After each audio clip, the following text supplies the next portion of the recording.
সুবিধা হাতছাড়া হওয়ায় মিথ্যা প্রচারণা চালাচ্ছে প্রতিবেশী দেশ, বাড়াবাড়ি না করার আহ্বান স্বরাষ্ট্র উপদেষ্টার।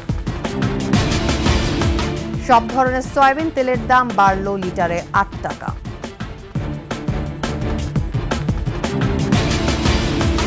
নব্বই হাজার পুলিশকে চাকুরি বিধি লঙ্ঘন করে নিয়োগ দিয়েছে হাসিনা সরকার, জানালেন ডিএমপি কমিশনার।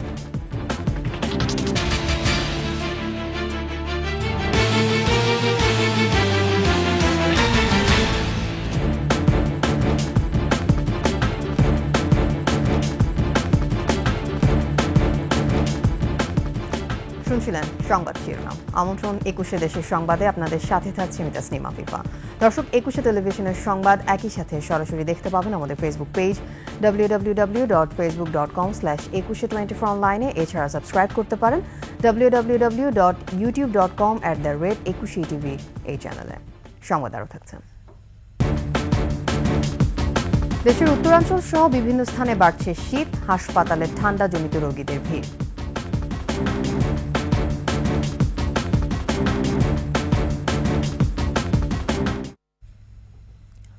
গত ১৫ বছরে প্রতিবেশী দেশ থেকে অনেক সুবিধা নিয়েছে। এখন সুবিধা না পেয়ে দেশটি মিথ্যা প্রচারণা চালাচ্ছে, আর কোনো বাড়তি সুবিধা দেওয়া হবে না বলে জানিয়েছেন স্বরাষ্ট্র উপদেষ্টা। আর এ নিয়ে প্রতিবেশী দেশকে বাড়াবাড়ি না করারও আহ্বান জানান তিনি। শেখ জুয়েলের ক্যামেরায় খুলনা বিভাগীয় প্রতিনিধি মহেন্দ্রনাথ সেনের তথ্যের ডেস্ক রিপোর্ট। খুলনা শিল্পকলা একাডেমিতে আইন শৃঙ্খলা বিষয়ক মতবিনিময় সভায় যোগ দেন স্বরাষ্ট্র উপদেষ্টা লেফটেন্যান্ট জেনারেল মোহাম্মদ জাহাঙ্গীর আলম চৌধুরী। বলেন, দেশের বিভিন্ন থানা থেকে অস্ত্র লুট হলেও অভিযানে আশানুরূপ অস্ত্র উদ্ধার সম্ভব হয়নি। যে পরিমাণ অস্ত্র উদ্ধারের আমরা আশা করছিলাম, কিন্তু ওই পরিমাণ অস্ত্র কিন্তু উদ্ধার হয় নাই। স্বরাষ্ট্র উপদেষ্টা বলেন, দেশে সংখ্যালঘু সংখ্যাগুরু বলে কিছু নেই, সবার জন্য আইন সমান। পাশের দেশ মিথ্যা ঘটনা নিয়ে অপপ্রচার চালাচ্ছে বলেও মন্তব্য করেন তিনি। বলেন, গত ১৫ বছরে প্রতিবেশী দেশ অনেক সুবিধা নিয়েছে। আপনারা সত্যি ঘটনা প্রকাশ করেন, পার্শ্ববর্তী জায়গায় যে অসত্যগুলি যে প্রকাশ করছে এটা কিন্তু ফুটে উঠবে। কোনো রাজনৈতিক দলকে বাড়তি সুবিধা না দেওয়ার জন্য আইন শৃঙ্খলা বাহিনীর প্রতি নির্দেশনা দেন স্বরাষ্ট্র উপদেষ্টা। বলেন, সাদা পোশাকে কাউকে গ্রেফতার করা যাবে না, সিভিল ড্রেসে কাউকে অ্যারেস্ট করা চলবে না। ডিবি হোক যে হোক, তার জ্যাকেট পরতে হবে, তার আইডেন্টি শো করতে হবে। অনুষ্ঠানে সশস্ত্র বাহিনী বিভাগ, খুলনা রেঞ্জ পুলিশ, জেলা police unit, Khulna metropolitan police, RAB, BGB, coastguard, Ansar ও ভিটিপি সহ বিভিন্ন দপ্তরের কর্মকর্তারা কথা বলেন। কোন নিরপরাধ যেন শাস্তি না পায়, এদিকে আপনার খেয়াল রাখতে হবে। সমর ইসলাম, ডেস্ক রিপোর্ট, ২১শে টেলিভিশন। ৮০ থেকে ৯০ হাজার পুলিশকে গত ১৫ বছরে চাকুরি বিধি লঙ্ঘন করে নিয়োগ দেওয়া হয়েছে বলে জানালেন ডিএমপি কমিশনার। ছাত্র জনতার আন্দোলনে পুলিশের কর্মকাণ্ডে দুঃখ প্রকাশ করে তিনি বলেন, নতুনভাবে নাগরিক সেবা দিতে কাজ শুরু করেছে পুলিশ। ডিএমপির মিডিয়া সেন্টারে মিট দ্য প্রেসে কমিশনার জানান, চাঁদাবাজি, ফুটপাত দখল ও ছিনতাই প্রতিরোধে গোয়েন্দা পুলিশকে সক্রিয় করা হয়েছে। জোর দেওয়া হচ্ছে ট্রাফিক ব্যবস্থাপনায়। রিপোর্ট সুমাইয়া খানের। হাসিনা সরকারের আমলে নিয়োগ পেয়েছেন ১,২০,০০০ পুলিশ সদস্য, যার মধ্যে ৯০,০০০ জনকে চাকরি দেওয়া হয় নতুন পদ সৃষ্টি করে। এদের বেশিরভাগই কনস্টেবল ও এসআই। নিয়োগে প্রাধান্য পায় রাজনৈতিক পরিচয়। ডিএমপির মিডিয়া সেন্টারে মিট দ্য প্রেসে ডিএমপি কমিশনার জানান, আওয়ামী লীগ সরকারের সময় পুলিশ নিয়োগে চাকরিবিধি মানা হয়নি। গত ১৫ বছরে যে রিক্রুটমেন্ট হয়েছে, নিয়োগপত্র দেওয়ার আগে নানাভাবে স্ক্রুটিনি করা হয়েছে। সে কোন দলের লোক, তার বাবা কোন দলের লোক, তার দাদা কোন দলের লোক, তার আরও পূর্বপুরুষেরা কোন দলের ছিল পর্যন্ত খবর নেওয়া হয়েছে। যদি ২ লক্ষ পুলিশ অফিসার হয়, তার ভিতরে ৮০ থেকে ৯০ হাজার এরূপ রিক্রুটেড। ছাত্র জনতার আন্দোলনে পুলিশের কর্মকাণ্ড নিয়ে ক্ষমা প্রার্থনা করে ডিএমপি কমিশনার জানান, নতুনভাবে নাগরিকদের সেবা দিতে কাজ শুরু করেছে পুলিশ। জুলাই আগস্টের পরবর্তীতে যে অরাজকতা বা যে লুটপাট, যে ডাকাতি শুরু হয়েছিল, সেটা তো এখন বন্ধ আছে। নিশ্চয়ই থানা ফাঁড়িও কাজ করতেছে। ফুটপাত সহ রাস্তা দখল করা হচ্ছে। এ বিষয়ে গোয়েন্দা পুলিশ সহ সকল শাখাকে কাজে লাগানোর কথাও জানান তিনি। ডিবি, ঢাকা মেট্রোপলিটন পুলিশের একটি ইউনিট, এর বাইরে ক্রাইম নিয়ে কাজ করে আরও ৮টি ইউনিট, তাদেরকেও আমরা অ্যাক্টিভেট করছি।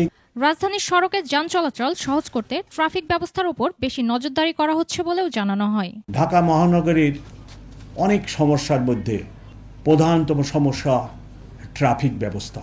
সুমাইয়া খান, ২১শে টেলিভিশন, ঢাকা। লিটারে 8 টাকা দাম বাড়ল সব ধরনের ভোজ্য তেলে। বিকেলে বাণিজ্য মন্ত্রণালয়ে নতুন দাম নির্ধারণ করা হয়। বোতলজাত সয়াবিন তেল প্রতি লিটারের 167 টাকা থেকে বেড়ে হয়েছে 175 টাকা, আর খোলা তেলের দাম 157 টাকা নির্ধারণ করা হয়েছে। সংবাদ সম্মেলনে মূল্যবৃদ্ধির ঘোষণা দেন বাংলাদেশ ভেজিটেবল অয়েল অ্যাসোসিয়েশনের সভাপতি মোস্তফা হায়দার। পরে বাণিজ্য উপদেষ্টা বলেন, দেশে ভোজ্য তেলের মজুদের কোনো ঘাটতি নেই, সরবরাহে কিছু ঘাটতির কারণে এই সংকট হয়েছিল। আন্তর্জাতিক বাজারে সব রকম ভোজ্য তেলের দাম 20% করে বেড়েছে বলেও জানান তিনি। এর আগে দাম বেড়েছিল গেল এপ্রিল মাসে।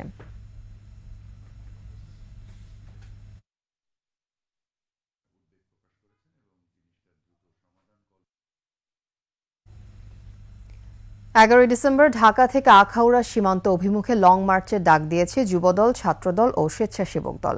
বাংলাদেশের পতাকা অবমাননা ও হাইকমিশনে হামলার প্রতিবাদে জরুরি সংবাদ সম্মেলন করে এই ঘোষণা দেন বিএনপির সহযোগী সংগঠন যুবদল, ছাত্রদল ও স্বেচ্ছাসেবক দলের নেতাকর্মীরা। এ সময় যুবদল সভাপতি আব্দুল মোনায়েম মুন্না বলেন, শেখ হাসিনার পতন মেনে নিতে না পেরে ভারত সরকার ও তাদের গণমাধ্যম প্রতিনিয়ত বাংলাদেশের বিরুদ্ধে ষড়যন্ত্র করছে।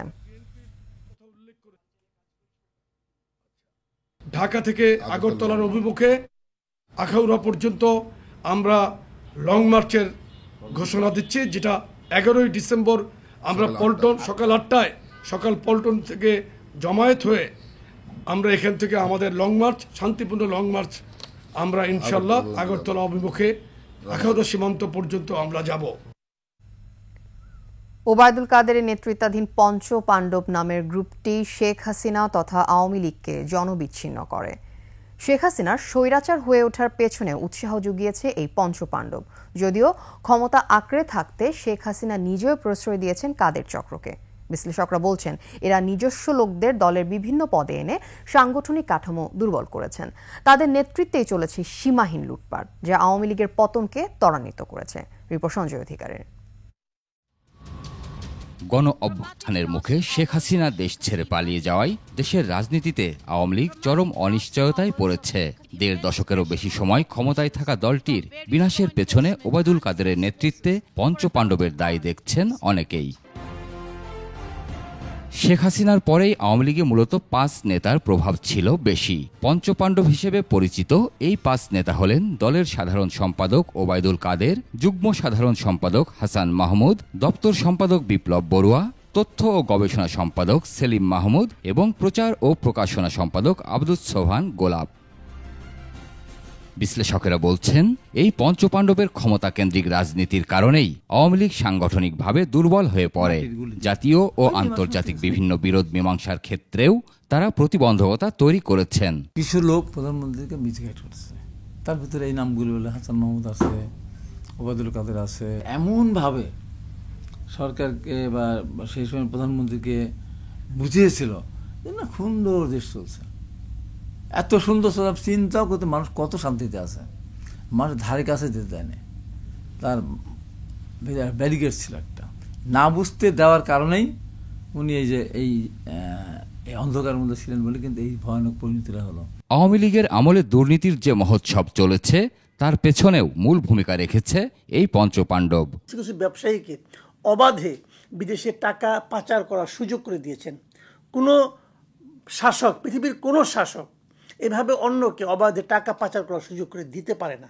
তবে তাদেরকে দুর্নীতি করার সুযোগ শেখ হাসিনাই করে দিয়েছেন, যা আওয়ামী লীগের পতনে ভূমিকা রেখেছে বলে মত বিশ্লেষকদের। উনি প্রচুর মানুষকে দুর্নীতি করার অবাধ সুযোগ করে দিয়েছেন। আমি মনে করি ওনার পতনের পেছনে প্রধান কারণ হলো যে ওনার এই লাগামহীন দুর্নীতির প্রতি ওনার যে আপনার অনুমোদন, এবং এই দুর্নীতিকে ধামাচাপা দেওয়ার জন্য, দুর্নীতির বিরুদ্ধে যাতে মানুষ কথা বলতে না পারে সেই জন্য উনি মানুষের বাক স্বাধীনতা কেড়ে নিয়েছেন, মানুষের ভোটাধিকার কেড়ে নিয়েছেন। বিশ্লেষকদের মতে আওয়ামী লীগের প্রতি দেশের মানুষের যে বিরূপ মনোভাব তৈরি হয়েছে তাতে অদূর ভবিষ্যতে দলটির রাজনীতিতে ফেরা খুব কঠিন। সঞ্জয় অধিকারী, 21 টেলিভিশন, ঢাকা। দেশের উত্তরাঞ্চল সহ বিভিন্ন স্থানে বাড়ছে শীতের প্রকোপ। হিমেল হাওয়া আর ঘন কুয়াশায় জবুথবু জনজীবন। বেশি বিপাকে নিম্ন আয়ের মানুষ। ফসলের ক্ষয়ক্ষতির আশঙ্কা কৃষকরা। এছাড়া হাসপাতালগুলোতে বেড়েছে ঠান্ডাজনিত রোগীদের ভিড়। প্রতিনিধিদের তথ্যচিত্রে ডেস্ক রিপোর্ট। ঘন কুয়াশা আর হিমেল বাতাসে দুর্ভোগে পঞ্চগড়ের সাধারণ মানুষ। বেশি বিপাকে খেটে খাওয়া দিনমজুর। শীতবস্ত্রের অভাবে বাইরে বের হচ্ছেন না অনেকেই। আবহাওয়া পর্যবেক্ষণ কেন্দ্রটি জানিয়েছে সকাল 6টায় 10.9 ডিগ্রি সেলসিয়াস তাপমাত্রা রেকর্ড করা হয়েছে। এদিকে শীতের কারণে শহর ও হাটবাজারের লোকজনের উপস্থিতি কম। প্রয়োজনীয় যাত্রী না পেয়ে বিপাকে রিকশা ও ব্যাটারি চালিত অটো চালকরা। পঞ্চগড় সদর হাসপাতালের বহির্বিভাগে ঠান্ডাজনিত রোগে আক্রান্তদের ভিড়। আমরা স্কুল কলেজে যাচ্ছি, তবু অনেক কুয়াশা, চারিদিকে কিছু দেখা যাচ্ছে না, সামনে রাস্তা আর প্রচন্ড ঠান্ডা। সারা রাত বৃষ্টির মতো কুয়াশা পড়তেছে, আমরা বয়স্ক মানুষগুলো বাইর হইতে পারতেছি না। কাজ কাম করতে খুব কষ্ট, হাতে ঠান্ডা লাগতেছে, কাজ করতে পারি না। রংপুরে ঠান্ডা বাতাসের সাথে ঘন কুয়াশায় জবুথবু জনজীবন, ক্ষতি হচ্ছে ফসলের। এদিকে শীতের তীব্রতা বৃদ্ধি পাওয়ার সাথে সাথে নিউমোনিয়া, কোল্ড ডায়রিয়া, শ্বাসকষ্ট সহ বিভিন্ন রোগবালাই বৃদ্ধি পেয়েছে। ভাইরাস, জ্বর আর নিউমোনিয়ায় আক্রান্ত হচ্ছে শিশুরা। কাল থেকে মোটামুটি খুব ভালো শীত লাগতেছে, কুয়াশা, শীত। কুয়াশার জন্য ঘর থেকে বাইরেও হওয়া যায় না, এত কুয়াশা, পানির মতো মানে বৃষ্টি পড়তেছে। চুয়াডাঙ্গায় প্রতিদিনই কমছে তাপমাত্রা, দুর্ভোগে খেটে খাওয়া মানুষ। সরকারি ও বেসরকারি পর্যায় থেকে শীতবস্ত্র বিতরণের আহ্বান জানিয়েছে নিম্ন আয়ের মানুষ। বাড়ছে শীতজনিত রোগবালাই। ঠান্ডার কারণে আমরা ফাঁকায় বেরোতে পারছি না, মাঠে ঘাটে কাজ করতে পারছি না। আর এই কাজ না করলে আমরা খাবো কি? ভ্যান চালাতে গিয়ে সকাল সন্ধ্যা হাত পা কালি যাচ্ছে। খুবই ঠান্ডা, এই ঠান্ডার জন্য রিক্সা চালানো যাচ্ছে না, হাত পা সব ফুলিয়ে যাচ্ছে, ঠান্ডা দেশে ঝড় হয়ে যাচ্ছে। এদিকে ক্রেতার সমাগম বেড়েছে শীতের পিঠাপুলির দোকানগুলোতে। Masum আলিসা, desk report, 21 television. নারী কন্যার সুরক্ষা করে সহিংসতা মুক্ত বিশ্ব গড়ি, এই প্রতিপাদ্য নিয়ে বর্ণাঢ্য আয়োজনে নারী জাগরণের অগ্রদূত বেগম রোকেয়া দিবস পালন করেছে বেগম রোকেয়া বিশ্ববিদ্যালয়।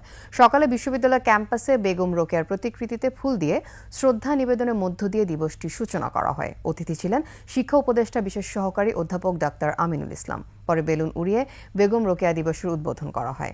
এ উপলক্ষে আলোচনা সভা সহ বিভিন্ন অনুষ্ঠানের আয়োজন করা হয়। এছাড়া ব্রাহ্মণবাড়িয়া বেগম রোকেয়া দিবস ও জয়িতা সংবর্ধনা অনুষ্ঠিত হয়েছে। এ সময় অর্থনৈতিকভাবে সাফল্য অর্জনকারী নারী, শিক্ষা ও চাকুরি ক্ষেত্রে সাফল্য অর্জনকারী নারী সহ অসামান্য অবদান রাখায় 4 জনকে বিশেষ সংবর্ধনা দেওয়া হয়।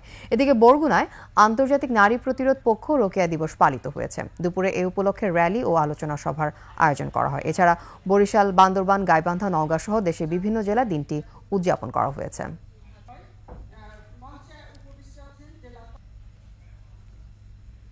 তাঁতবোর্ডের অধীনস্থ নরসিংদী টেক্সটাইল ইঞ্জিনিয়ারিং কলেজকে বস্ত্র অধিদপ্তরে অধিভুক্তির দাবিতে অনির্দিষ্টকালের ক্যাম্পাস শাটডাউন কর্মসূচি পালন করেছে শিক্ষার্থীরা। দাবি আদায়ে বেলা 12:30 থেকে নরসিংদীর সাহেব প্রতাপে ঢাকা সিলেট মহাসড়ক অবরোধ করে বিক্ষোভ করে তারা। এ সময় শিক্ষার্থীরা জানায়, বাংলাদেশ তাঁত বোর্ড পরিচালিত নরসিংদী টেক্সটাইল ইঞ্জিনিয়ারিং কলেজটি প্রতিষ্ঠার 6 বছরেও শিক্ষার পরিবেশ নিশ্চিত হয়নি। সরকারি প্রতিষ্ঠান হলেও পর্যাপ্ত শিক্ষক ও শিক্ষা সুবিধা নেই বললেই চলে। দেশে বস্ত্র অধিদপ্তরের অধীনে সারা দেশে আরও 9টি কলেজ সুনামের সাথে শিক্ষাসহ সব কাজ পরিচালিত হচ্ছে। তাই তাঁত বোর্ড থেকে বস্ত্র অধিদপ্তরের মাধ্যমে এই কলেজ পরিচালনার দাবি জানিয়ে আসছে শিক্ষার্থীরা। দুর্নীতির বিরুদ্ধে তারুণ্যের একতা, গড়বে আগামী শুদ্ধতা, এই প্রতিপাদ্যে সারা দেশে পালিত হয়েছে আন্তর্জাতিক দুর্নীতি প্রতিরোধ দিবস। সকালে ব্রাহ্মণবাড়িয়া সার্কিট হাউস প্রাঙ্গণে জাতীয় পতাকা ও বেলুন উড়িয়ে দিবসের উদ্বোধন করেন জেলা প্রশাসন। পরে কুমিল্লা সিলেট মহাসড়কে একটি মানববন্ধন অনুষ্ঠিত হয়। বরগুনায় দিবসটি উপলক্ষে সকালে জাতীয় পতাকা উত্তোলন করে পায়রা ও বেলুন উড়িয়ে মানববন্ধনের আয়োজন করেন জেলা প্রশাসন। জেলা প্রশাসনের কর্মকর্তা, দুর্নীতি দমন কমিশন, দুর্নীতি প্রতিরোধ কমিটি ও সচেতন নাগরিক কমিটির সদস্য ছাড়াও বিভিন্ন প্রতিষ্ঠান কর্মসূচিতে অংশ নেয়। এদিকে চুয়াডাঙ্গায় আন্তর্জাতিক দুর্নীতি বিরোধী দিবস উপলক্ষে মানববন্ধন ও আলোচনা সভা অনুষ্ঠিত হয়েছে। এছাড়াও দিনাজপুর, পাবনা, পঞ্চগড়, মেহেরপুর ছাড়াও বিভিন্ন জেলায় দিবসটি উদযাপন করা হয়েছে।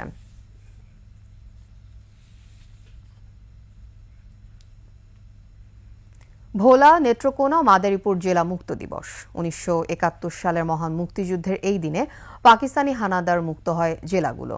দিবসটি উপলক্ষে ভোলায় জেলা প্রশাসনের উদ্যোগে সকালে জেলা প্রশাসন ও মুক্তিযোদ্ধা সংসদের পক্ষ থেকে র্যালি ও আলোচনা সভা সহ নানা অনুষ্ঠানের আয়োজন করা হয়। সভায় মুক্তিযোদ্ধা সহ সাধারণ মানুষ এতে অংশ নেয়। এদিকে দিবসটি উপলক্ষে নেত্রকোনায় জেলা প্রশাসন ও জেলা মুক্তিযোদ্ধা সংসদের উদ্যোগে নানা কর্মসূচিতে পালিত হয়েছে। সকালে জেলা কালেক্টরেট প্রাঙ্গণে বেলুন উড়ানো এবং ভাস্কর্য প্রজন্ম শপথে ফুল দিয়ে শ্রদ্ধা জানানো হয়।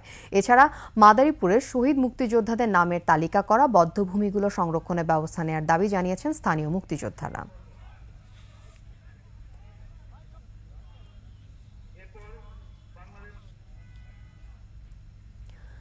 বিভিন্ন আনুষ্ঠানিকতায় গাইবান্ধা ও ঝিনাইদহে শুরু হয়েছে তথ্য মেলা। গাইবান্ধা সকালে তথ্যই শক্তি, জানবো জানাবো, দুর্নীতি রুখবো স্লোগান নিয়ে 3 দিনের তথ্য মেলার উদ্বোধন করেন জেলা প্রশাসক চৌধুরী মোয়াজ্জেম আহমেদ।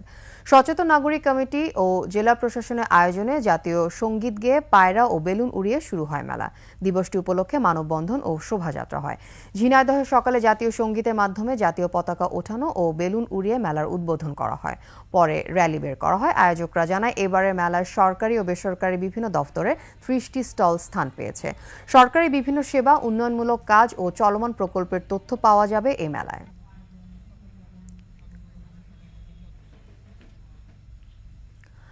চট্টগ্রামে নগরের আইন শৃঙ্খলা উন্নয়ন, বিভিন্ন শ্রেণী পেশার মানুষের আইনি সমস্যার সমাধানে কমিউনিটি পুলিশিং প্রথা বাতিল করে চালু হলো সিটিজেন্স ফোরাম।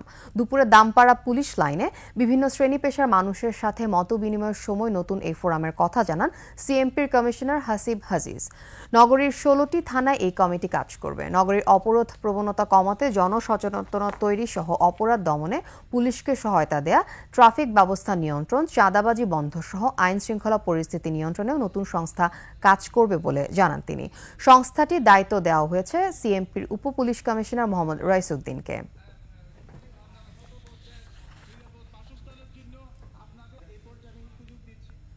আর এর সাথে শেষ করছি 21 দেশের সংবাদ। যাবার আগে সংবাদ শিরোনামগুলো জানিয়ে দিব আরো একবার। সুবিধা হাতছাড়া হওয়ায় মিথ্যা প্রচারণা চালাচ্ছে প্রতিবেশী দেশ, বাড়াবাড়ি না করার আহ্বান স্বরাষ্ট্র উপদেষ্টা। সব ধরনের সয়াবিন তেলের দাম বাড়ল লিটারে 8 টাকা।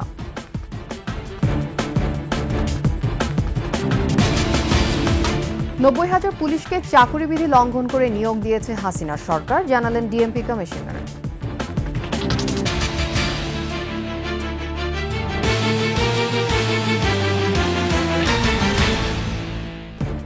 সর্বশেষ খবর জানতে ডায়াল করুন 2021 নম্বরে আর ভিজিট করুন 21-tv.com এই ওয়েবসাইটে। এছাড়া ফেসবুকে লগ ইন করতে পারেন www.facebook.com/2124 অনলাইনে। এছাড়া সাবস্ক্রাইব করতে পারেন www.youtube.com/21tv এই চ্যানেলে। এতক্ষণ সাথে থাকার জন্য ধন্যবাদ। আমাদের পরবর্তী সংবাদ সন্ধ্যা 7টায় দেখার আমন্ত্রণ রইল। 21-এর সাথে।